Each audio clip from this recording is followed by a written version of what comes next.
is to become the perfect version of ourselves. This is Decoding Superhuman with your host, Boomer Anderson.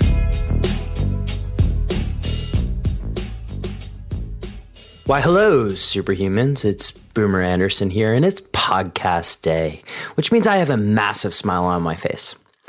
As always, with the Decoding Superhuman podcast, we aim to take you out to the fringes, back to the mainstream, and really give you bite-sized pieces of actionable information that is backed by science so that you can really make adjustments in your everyday life to become a higher performer. My guest today is a peak performer.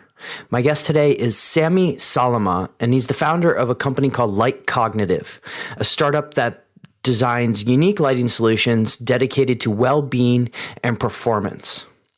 Prior to starting Cognitive, Sami worked for 8 years at the Nokia CFO office in New York. He has extensive experience in building innovative and complex business models at the crossroads of finance and technology. Sami is passionate, and this is actually how we came to know each other, about well-being and how technology can help make people feel better and achieve more. His favorite recipe for well-being is day skiing and a bright Alpine sky. Sami graduated from the Helsinki University of Technology with a Master's of Science in Technical Physics and Applied Mathematics. He currently resides in Cambridge, that's in the United Kingdom, and examines the possibilities of artificial intelligence. I originally met Sami at the Biohackers Summit in Helsinki, Finland, and I must say that the conversation was nothing to do about his company and everything to do about his love of the Alpine sky, so to speak. He gave me big tips on where to go skiing in Europe as I just moved here. And those tips, I can tell you, they are well appreciated. So what did Sami and I get into? We got into all kinds of things. We talked about Sami's move from the CFO office from Nokia back to Finland, and how that move really led to the starting of Cognitive. Specifically, we get into seasonal affective disorder and really a deep dive into that. So I didn't expect this conversation to be as wide-ranging as it was, but we talked about how Sami moved from the CFO's office in Nokia back to Finland and what that experience was like. Specifically, we went into the winters in Finland, you know, those famed winters where you barely see the sun, and how they impacted Sami to really inspire him to start Cognitive. We talked about what is seasonal affective disorder and how to use light and vitamin D to avoid it. We get specifically into Cognitive's products, which I think may be of interest to you as the audience. And we talk about how Sami uses Stoicism and Nassim Taleb as inspiration for peak performance. The show notes for this one are going to be found at decodingsuperhuman.com/lightcognitive. That's LIGHT cognitive. And I hope you really enjoy the episode.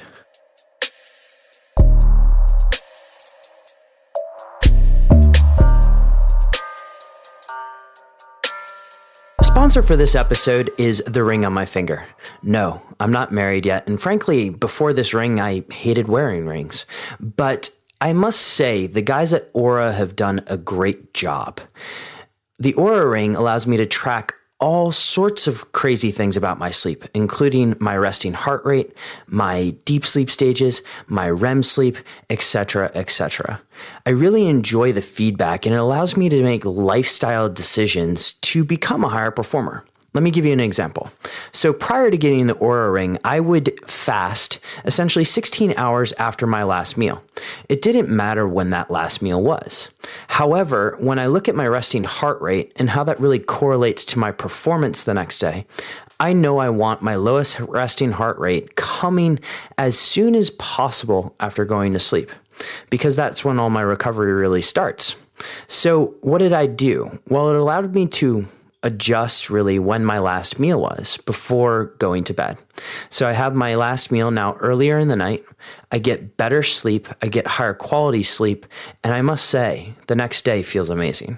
So if you want to check out the Oura Ring, and if you want to pick one up yourself, go to ouraring.com. That's ring.com, plug in the code BOOMER, and you'll get $50 off your order or 50 euros, depending on your jurisdiction. I really hope you enjoy the ring, and on with the show.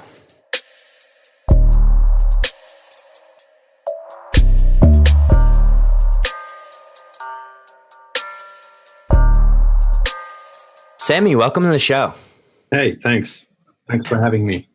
You know, it's funny because it was a while ago when we met at the Biohacker Summit, and you and I had a mutual sort of former career.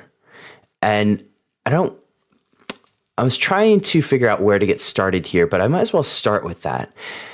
Finance can be a very comfortable industry. Do you mind just talking me through sort of how you transitioned from finance to like cognitive?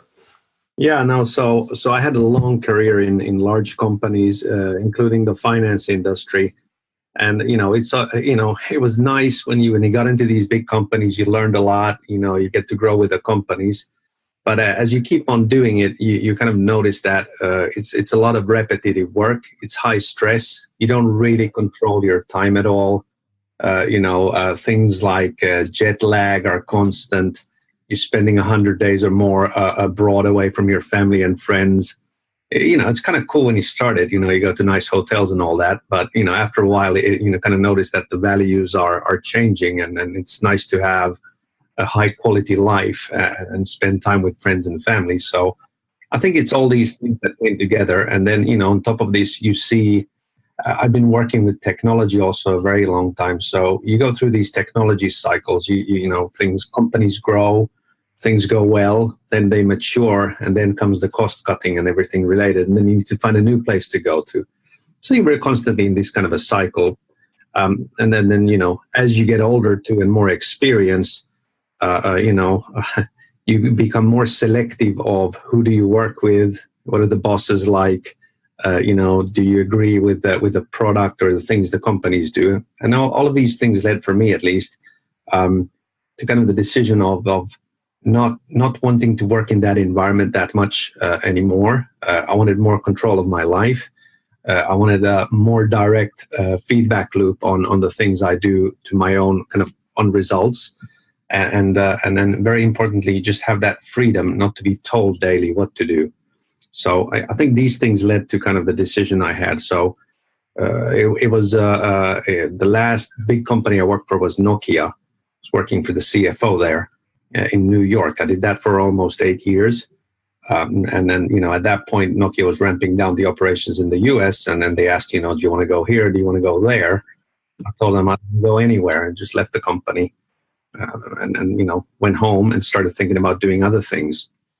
And that really was the big transition for me. So starting to work with smaller companies, initially as a consultant, it softened it a bit. So I didn't have to just go invest and build a company. So, and then from there, started to look at ideas or what I just found interesting and work more on that. So that was kind of the transition for me from the big companies to the small ones. That's interesting. So home for you is... Well, home is where the heart is, right? But home, technically, where you're born is Finland. Is that right? That's right. Yeah. So I'm born in Finland. I've spent more than 20 years elsewhere, anywhere from South Africa to up there in Vancouver in Canada, Spain, all over the world. That's pretty crazy. Yeah. So that's excellent. So I guess my question on the Finland side is you started the company like Cognitive, right? And how much of really living in Finland and dealing with the winters there was sort of the inspiration for that? It was very important in this. So I think it's been a combination of living elsewhere. So, as a young guy, I was, I think it was 7 or 8 in South Africa. I had a room facing into the Indian Ocean, and I'd wake up early in the morning, the sunrise. So it was excellent. Above the sea, you could see this. And I've heard Sounds like paradise. It was very beautiful. They had this, they spoke about the green flash. So I woke up every morning to see if I could see this green flash. Not sure if I ever saw it, but The point is, something like this burns into your head, and this is what you think is like, this is what morning should be every time. You wake up, you see the sun, a beautiful view, and you get the light at the right time. So these kind of experiences from elsewhere, they compounded. Then these many years, as you get older, you get more sensitive to these kind of things.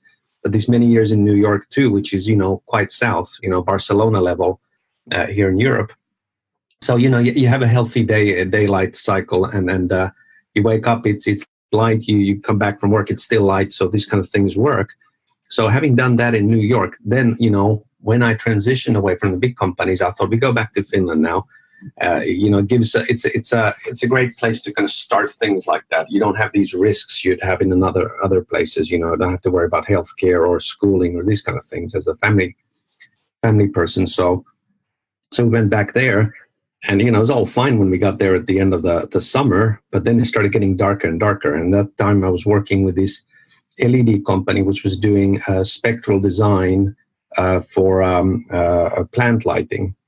And so I got into these LEDs and how you can combine them and all that. And I actually did some of the spectral optimization for plants. Now that's a different target. You can really influence the way plants grow. Flowers, no flowers, elongation, whatever. So we really got into this. So, and then the darkness came. I could really feel this huge difference in energy levels and depression. So then we started thinking, well, hell, if we're building these lights for these plants with all this spectral design, what about us humans, what's out there, what's offered, and there isn't much out there that you can use, specifically from kind of a combination of spectral design, beauty, and then control. And if you want to combine these three, then it looked like we had to build our own product, and then that's where really Light Cognitive came from. So it's this like lifetime of seeing beauty and understanding what it does, the combination of good light cycle, like daily cycles, and then, how to deal with jet lag. So yeah, that's where Light Cognitive came from and our solution.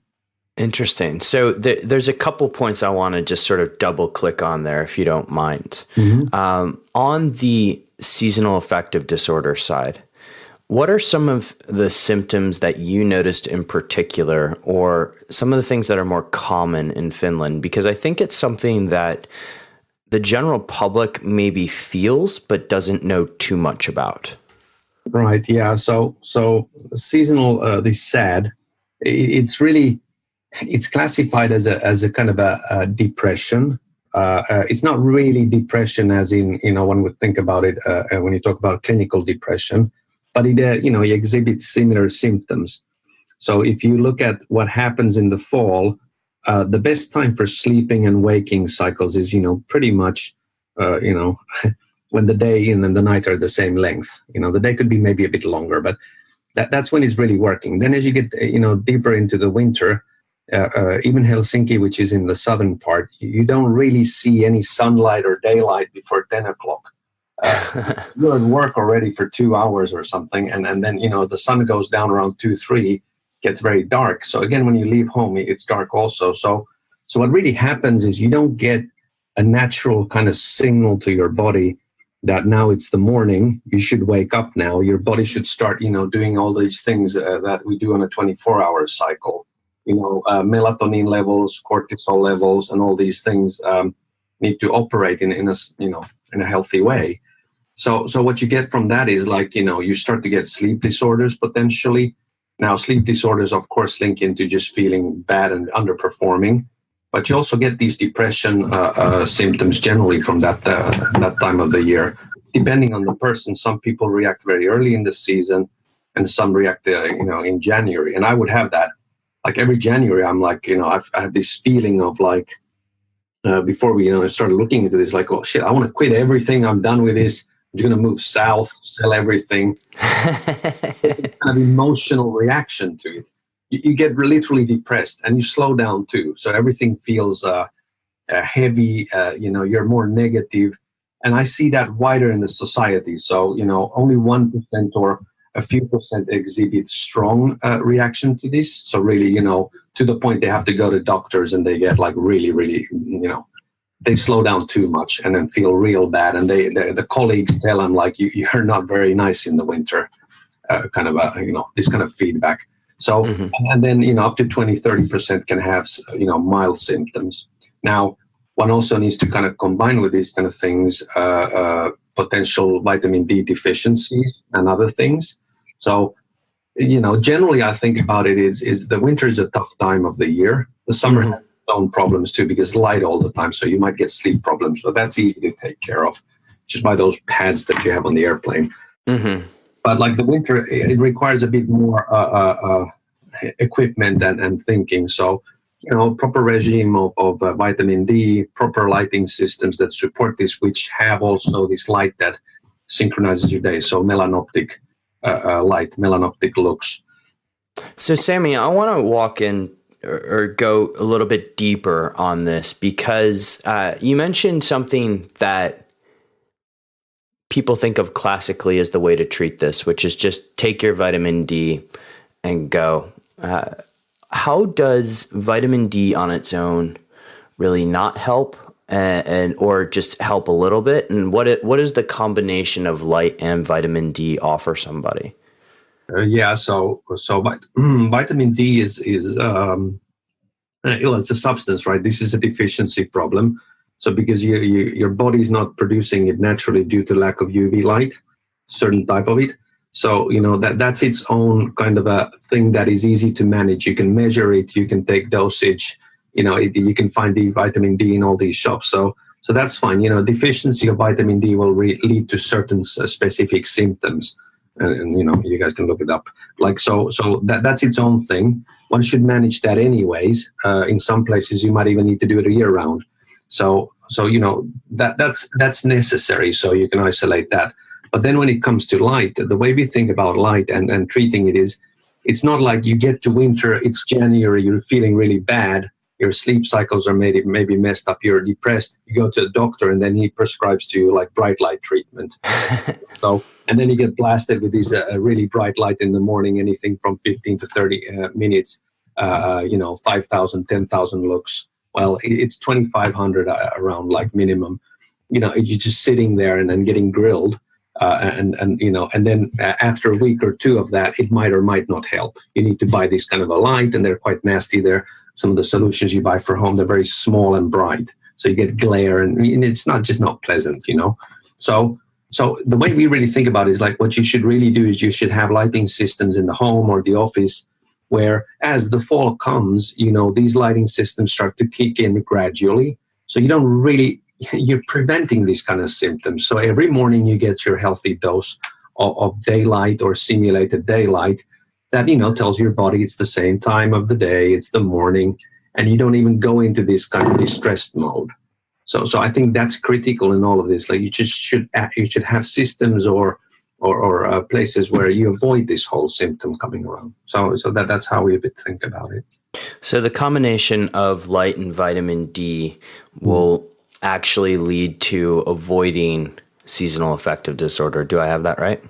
Yeah. So what I can say about my personal experience. So 3 years ago, when we didn't have these systems, I tried these bright light things. I tried a bit of vitamin D, but like last year, this previous winter, we had this stuff installed in the home, in the office, every day in the morning, 7 o'clock. The sun, so to speak, comes up.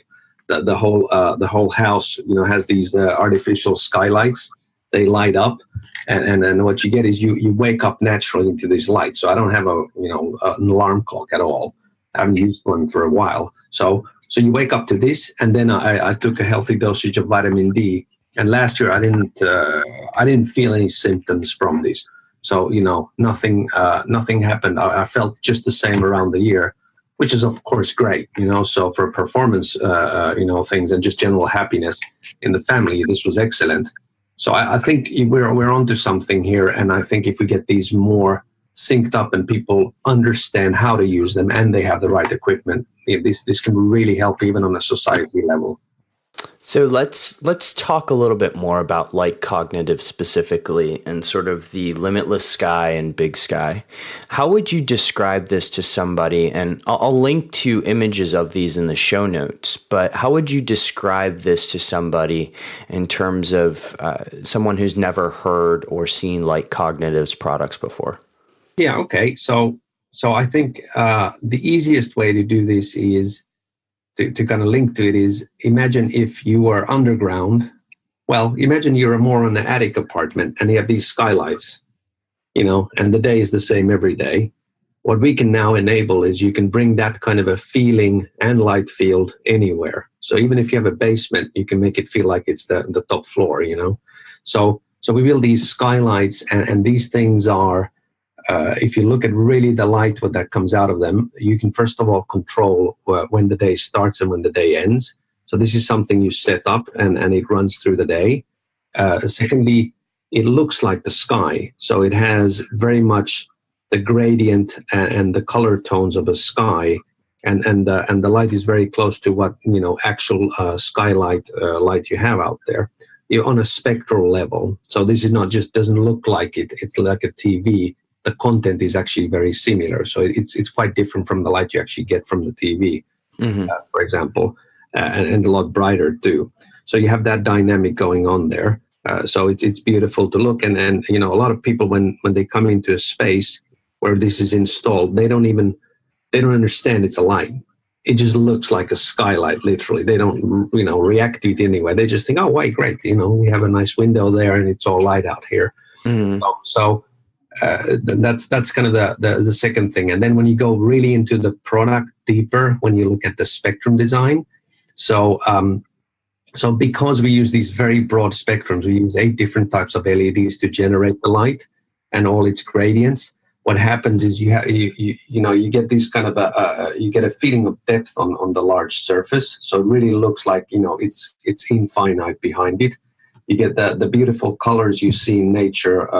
If you look at a horizon or something, you get the gradient from reddish to greenish to blue, and then and the spectral content is very close to what the real natural light is. Anything from deep blues to the deeper reds. In between. And then of course the last thing, and this is very technical now what I'm getting to. Please go for it. Yeah. So you have the blue lights, which are in the 400 nanometers, but then when you get closer to 500 nanometers where the green starts, they're around 480, 490 nanometers. That is the peak of melanoptic lux. So this is really the light that synchronizes us daily. So if you go, you think about the eye. So we have 3 sensors for colors: green, red, and blue. We have another specific sensor which senses day rhythm and activates us and controls this melatonin and this is melanopsin, right? Melanopsin, yeah. So it controls our cortisol and melanoptic levels and all this. So it's really controlling that light is also essential here. So that's a big part of the design of the LEDs and how we do that. Awesome. So I guess essentially you're solving a year-round circadian rhythm issue by activating this melanopsin at the exact times. In theory, because I know in Finland in particular, during the summers, it goes almost exactly the opposite way, right? So in theory, you could regulate your circadian rhythm to be the same year round. Is that the case? That would be optimal. I mean, a lot of these guys who look at this, they even they don't want these daylight savings even to be there. So this hourly shift, that's kind of pointless for a lot of these guys. So yeah, absolutely. You want to keep it same around the year. So, and I think the biggest impact is in the places where you sleep. So because you wake up in these places and this is the place where, you want it to be very, completely dark at night. And then you want this call it Caribbean bluish light in the morning and during the day, early day, and then you want to tone it down towards the evening and then not be exposed to it at all in the afternoon or evening, or not afternoon, but late evening. So on the spectrum that Light Cognitive has, it goes all the way to green. In terms of the UVB light used to stimulate vitamin D, is that sort of why you would supplement with vitamin D in addition to the light? Yeah. So it's not, it could be, I'll put it this way, technically it wouldn't be a big challenge to put one more UV emitting kind of diode in there. So, we already have the very broad spectrum. You just run into a very different kind of a product if you start putting UV in there. So putting the regulatory things and all these things, they would be a challenge. So the way I would, really build it, if you wanted to build a UV module, I'd build it separate and then have the clients decide. Mm-hmm.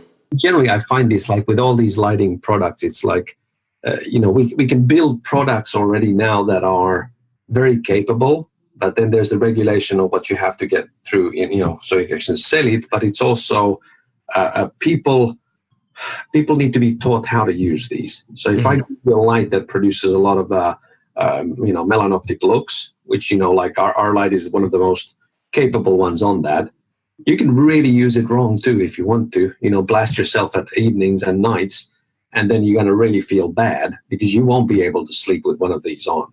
Really, it's difficult. So we've done some testing in the evenings, like 9 o'clock at night, and just doing some tuning without, using the yellow glasses to block out the light, dude. And you can't sleep after it for 3 hours.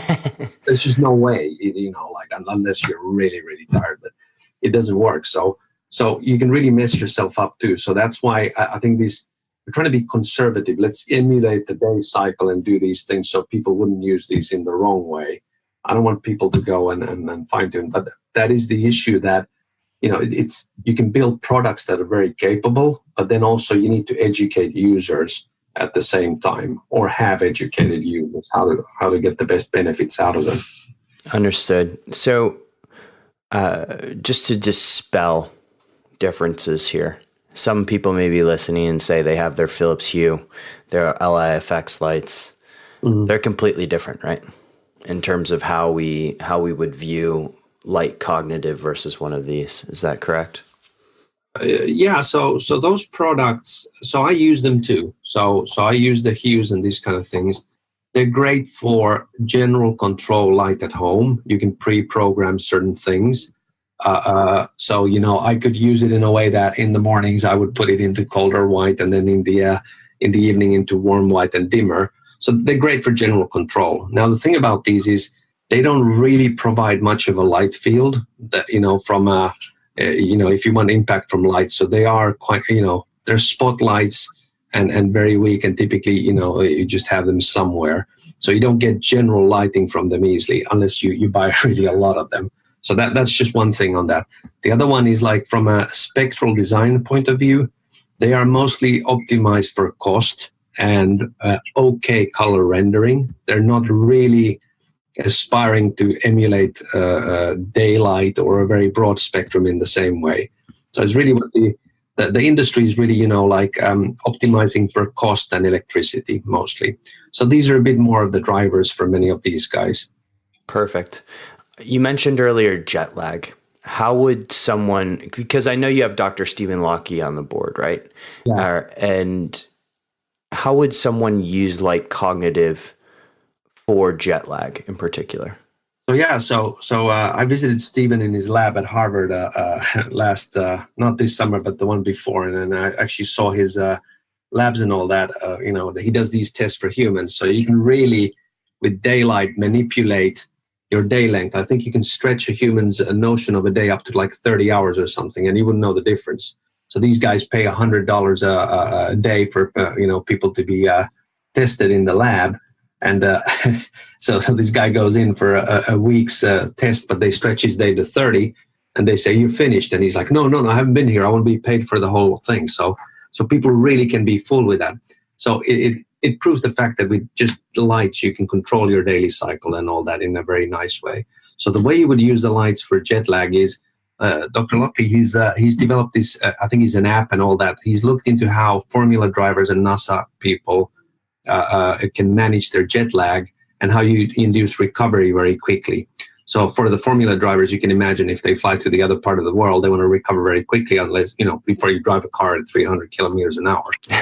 So you want to be awake. So he's developed these programs where he synchronizes when you drink coffee, melatonin, when do you get exposed to light, when do you avoid light, and all these kind of things. So sometimes when you are transitioning or when you are there, the lighting systems, or when you come back home, you could use your lighting systems to do this in the right way. So what you get is you get the right program for adjusting, and then you use the light system to kind of drive that. And this is especially important if the light from outside isn't working with you, like in Finland or wherever you happen to be.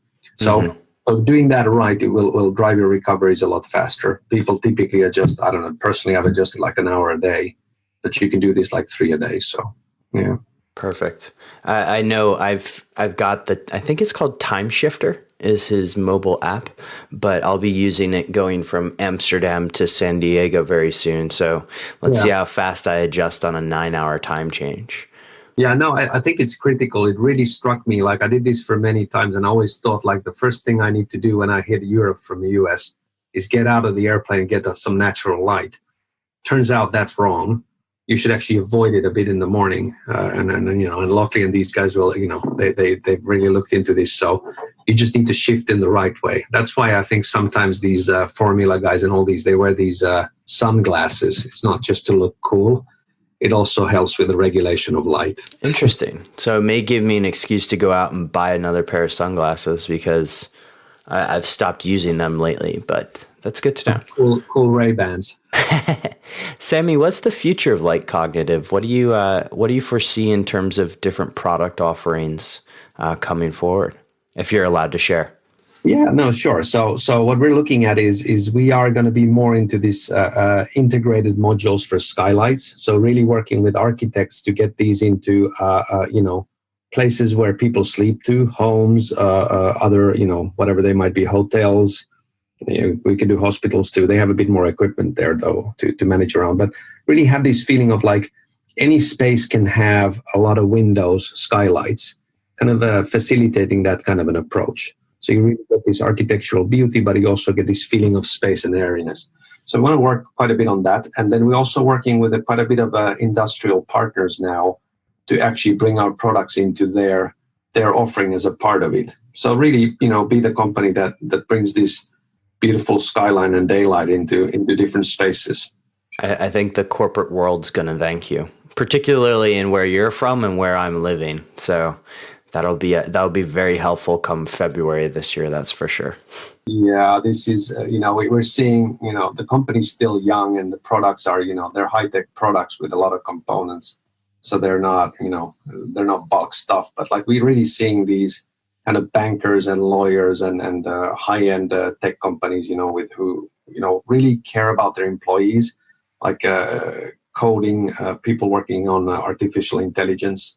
These kind of people are, buying these things and installing them. Not everybody's renovating the office, so we don't do them integrated, but they buy these panels or something. So we're seeing that kind of high end. They seem to be aware of this, and they seem to be caring of having people the right kind of environment. Yeah. Circadian biology is a very big topic right now. So yeah, you have the whole well standard coming along. So people are really looking at this. So, Sami, I have 3 questions that I ask everybody before we end the show. And the first question, what's your biggest issue or biggest pet peeve with the health world at this moment? I always think about incentive systems. So I'm not always sure our incentives are right. So if the healthcare system is geared in a way that, by doing more, operations or medicating more is more rewarding financially for certain players, I think that drives the wrong kind of behavior. So whenever that is present, it raises questions of, how things should they really be treated this way, or is this just economically helping somebody? And there's a lot of cases around, doing too many operations on knees or elbows or things like that. The other part is then, of course, medicating. So, I'm not sure it's always balanced what we do. You take a medication and then, the side effects are worse than the actual disease. Amen. So these are really my things that I try to watch out. So I try to, would be nice to avoid all medication long term if until you really need it. If it's not broken, don't fix it, kind of a thing. Amen. Wow.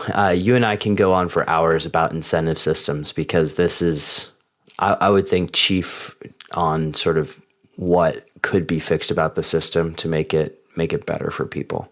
This is great, Sami. Next question. Top trick for enhancing your focus. I don't know if there's a trick that I can use all the time, but I think it's mental, really. You just need to go meditative and just focus on things. Obviously, shutting out all noise and other distractions is important. I think that's the way for me, at least, to do it. Things for me that, they require a bit more effort than planning. But if I get to go to a yoga class or something like that, and then, have a bit of quiet time, that would really help. Mm-hmm. Just very difficult to fit it in all the time when you need to concentrate. Last question for you. Favorite book on peak performance or performance in general? Yeah, I think I tend to read, I think it's a lot of mental things. So it's almost philosophical things that I read from different books. So I don't have like a specific writer who talks about performance, some athlete or anything like that. I would go to like books written by some old monks or Seneca or something. Let's go with that, because you mentioned Seneca, and Stoicism is definitely a way or the Stoic philosophy is a way that I kind of look to operate. What are some of the philosophical treatises that's had the biggest impact on sort of how you look at the world?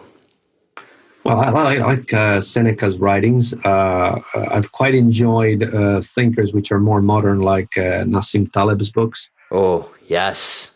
He's, he has he's quite radical sometimes on his comments, but I think they bring up a lot of good thinking that I really like. And for me, how do I link it to performance enhancement? I think it's critical that one has an objective view of what can you achieve, how should you achieve it, and then try to kind of not worry about things you can't really impact too much. So it's that whole cocktail there that I find very interesting. One of my Taleb missions, if you will, is to make people anti-fragile. So I really enjoy what he does, and frankly, the candor that he does it with is very nice as well. Well, yeah, he's bringing a lot of good ideas. So this anti-fragile, since you can bring it up here, I find that very interesting, and I think that's really, when you think about the shift we started with from a big company to a small one, I think that book captures a lot of it. It's being anti-fragile. So if you can survive, so to speak, in the wild, like do it on your own, doing your own things, you don't need the big companies. You don't need their, cushy things, but you can always go there if you want to. So you're really in a better place. And that's like, I think that should be a good aspiration for anybody who thinks about, doing their own thing. Try to become anti-fragile, at least learn about it. So, so these kind of things, absolutely. Absolutely. Well, Sami, thank you so much for taking the time. This is a great spot to sort of leave it, because if we keep going, you and I are going to talk about systems incentives as well as, or incentive systems as well as anti-fragility for the rest of the day. So we will do that in a ski spot in Europe someday. Absolutely. So you pick the ski spot, Austria, hopefully not Verbier, but whenever you want to go, let me know. All right. Thanks. Thank you so much.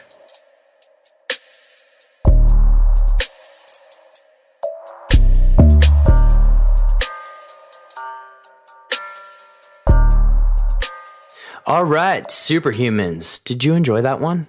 Did you enjoy the show? Well, if you did, can I ask a huge superhuman favor of you? Can you go over to iTunes, Stitcher, Spotify, SoundCloud, wherever you listen to your podcasts, and leave us a 5-star rating? It really helps get the word out on Decoding Superhuman and what we're doing here. And secondly, if you have any feedback on the show, any guests you want to see, any topics you want covered, please feel free to email me at podcast@decodingsuperhuman.com.